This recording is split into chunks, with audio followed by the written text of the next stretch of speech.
মানে কি অবস্থা দেখো, একটা বাজি 10 টাকা দাম নিয়েছে, 10 টাকা। কাছে নিয়ে আয়। এই বাজিটা 10 টাকা দাম নিয়েছে, ঠিক আছে? এটা তোমরা ভাবো গাইস, দেখো আমি জ্বালালাম, জ্বালানোর সঙ্গে সঙ্গে একটুখানি জ্বললো, জাস্ট একটুখানি জ্বললো, ব্যাস। হাওয়া নিকাল মানে গই। সত্যি এইভাবে মানুষকে ঠকায়, অনেক জায়গায় মানুষকে এইভাবে ঠকানো হয়।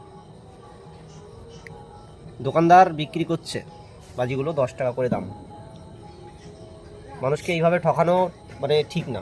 এটা শুধু আজকে আমার সঙ্গে হয়েছে এরকমটা না, এরকম অনেক জায়গায় বাজিগুলো কেনে মানুষ, অনেক ছোট ছোট ছেলে মেয়ে বাজি ফাটায়, বা অনেক গরিব মানুষ রয়েছে যারা বাজি কেনারও টাকা নেই, হয়তো একটু আনন্দের জন্য টাকা তারা দিয়ে বাজি কেনে।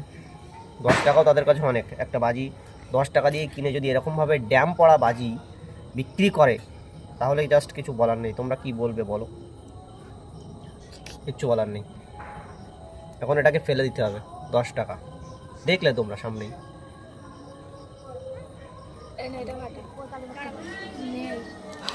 আরেকটা ধরালাম, এটা দ্বিতীয়, এটা সেটা না, আরেকটা আছে নিয়ে আয়।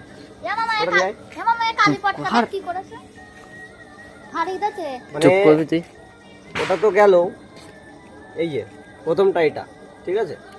প্রথমটা এটা ধরালাম, তোমাদেরকে বললাম। দ্বিতীয়টা এটাও ধরালাম, ভাবলাম যে এটা অন্তত ভালো হবে হয়তো, কিন্তু না, এটাও একই, ঠিক আছে? ওটা তো ধরেছিল, এটা ধরেইনি, এটা একদমই ধরেনি। তাহলে কিভাবে বিশ্বাস করবে বলো যে ভালো খারাপ বলে চালিয়ে দিচ্ছে, মানে খারাপকে ভালো বলে চালিয়ে দিচ্ছে?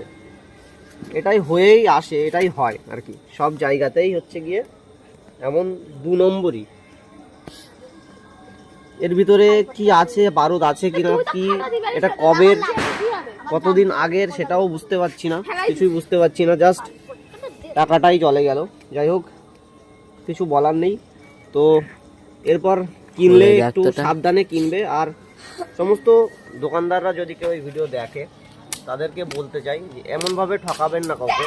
যদি খারাপ হয়, যদি নষ্ট বাজি হয়, তাহলে এরকম বাজি বা এরকম জিনিস, খারাপ জিনিস বিক্রি করবেন না, দয়া করে বিক্রি করবেন না, কারণ 10টা টাকারও অনেকটা মূল্য আছে, ঠিক আছে? তো এটাই রিকোয়েস্ট যে এরকম কাজটা করবেন।